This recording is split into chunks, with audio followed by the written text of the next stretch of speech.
ಮೊನ್ನೆ ನಡೆದಂತ ಜೂನ್ 1ನೇ ತಾರೀಕು ಬಿಜೆಪಿಯ ಪಕ್ಷದಿಂದ ಜಿಲ್ಲಾ ಬಿಜೆಪಿ ಪಕ್ಷದ ವತಿಯಿಂದ ಆಳಂದ ತಾಲೂಕಿನ ಒಂದು ರಾಘವ ಚೈತನ್ಯ ಒಂದು ದೇವಸ್ಥಾನ ಇದೆ.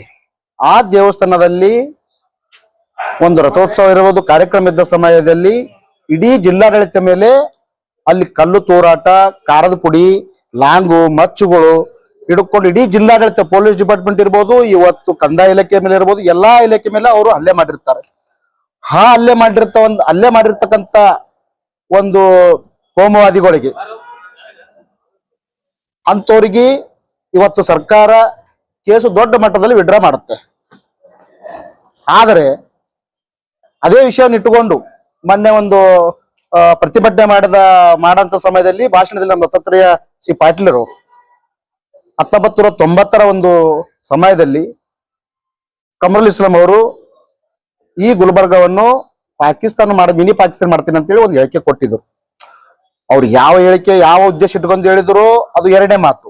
ಅವ್ರು ಸಮುದಾಯ ಪರವಾಗಿ ಹೇಳಿದ್ರು, ಏನು ಜಿಲ್ಲಾ ಮಟ್ಟದ ಒಂದು ದೇಶ ವಿಭಜನೆ ಮಾಡ್ತಾ ಹೇಳಿದ್ರು, ಅದೂ ಒಂದು ವಿವಾದಾತ್ಮಕ ಹೇಳಿಕೆನೆ. ಆ ವಿವಾದಾತ್ಮಕ ಹೇಳಿಕೆಯನ್ನು ಮೊನ್ನೆ ಅವರು ನಮ್ಮ ದತ್ತಾತ್ರೇಯ ಸಿ ಪಾಟೀಲ್ ಅವರು ಇದು ವಿವಾದಾತ್ಮಕ ಹೇಳಿಕೆ ಈ ಮಾತಿನ ಹೇಳಿದ್ದಾರೆ ಅಂತ ಹೇಳಿದ್ರೆ ಹೊರತಾಗಿ ಕಮರುಲ್ ಇಸ್ಲಾಂ ಮೇಲೆ ಅವರು ಕಪ್ಪು ಚುಕ್ಕಿ ಆಡುವಂತ ಮಾತುಗಳನ್ನು ಅವ್ರು ಹಾಡಿಲ್ಲ. ಇದು ಸ್ವಚ್ಛವಾಗಿ ತಲೆಗೆಟ್ಟುಕೊರ್ಸೋದು ನಮ್ಮ ಮುಸ್ಲಿಂ ಬಾಂಧವರಿಗೆ.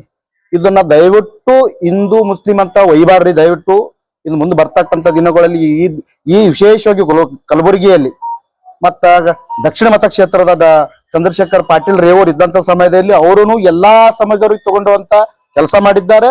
ಈಗನು ಅವರ ಸುಪುತ್ರನಾದ ದತ್ತಾತ್ರೇಯ ಸಿ ಪಾಟೀಲ್ ಅವರು ಇವತ್ತು ನೋಡ್ರಿ ನೀವು ಅವರೆಲ್ಲಾ ಕಾರ್ಯಕರ್ತರು ಇವತ್ತು ಎಲ್ಲಾ ಸಮಾಜದವ್ರು ಇದ್ದಾರೆ.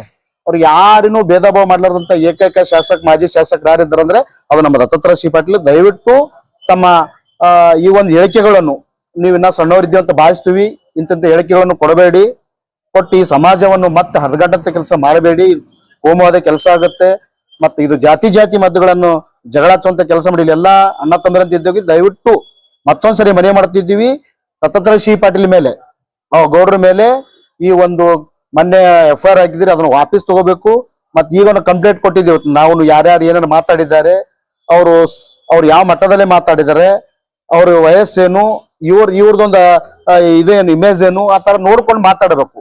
ದಯವಿಟ್ಟು ಮುಂದೆ ಬರೋ ದಿನಗಳಲ್ಲಿ ಇದೇ ತರ ಆಯ್ತಪ್ಪ ಅಂದ್ರ ಜಿಲ್ಲಾಡಳಿತ ಪೂರಾ ಇದಕ್ಕೆ ತಾವೇ ಜವಾಬ್ದಾರಿ ಆಯ್ತಿರಂತ ತಮ್ಮಲ್ಲಿ ಕೇಳ್ಕೊಳ್ತೀವಿ.